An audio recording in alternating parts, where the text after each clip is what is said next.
Sir এটা কি রোগ? আরে ইদানিং কি রোগ যাইছে টাঙ্কির মধ্যে খালি তলি কানা যায় পরে টলি কেন গেছে গা? নিচে খালি কানা যায় মানে প্লাস মানে কাম দিয়ে আবার তো সালা দিয়ে আমি পুরো উঠে তলি পাল্টাইবো টাঙ্কি তলি কাটতে হবে। আচ্ছা স্যার তাহলে কানা হয় করে?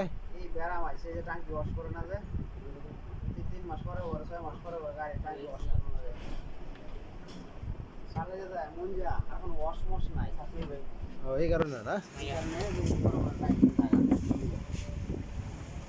এমনি তো ফ্রেশ হয়ে দেওয়া যায় এটা। কেসে গেল টাঙ্কি কিনার পরে আর কোনোদিন বলে ওয়াশ করছে না এই যে বড় ভাই 6 মাস পরে ওরা খুলে ওয়াশ করে না একবার মনে ওয়াশ করছে না আমি জানি না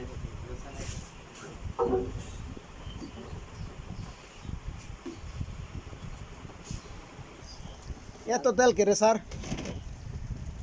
বিদেশি বাটি তো ভাই আর লাগে এত তেল আমি খালকায় টঙ্গা উঠবে কি নামার লাগে কাঁকেদা ভাই গাড়ি কেনার পরে মনে হয় কোনোদিন টাঙ্কি ওয়াশ করছি না না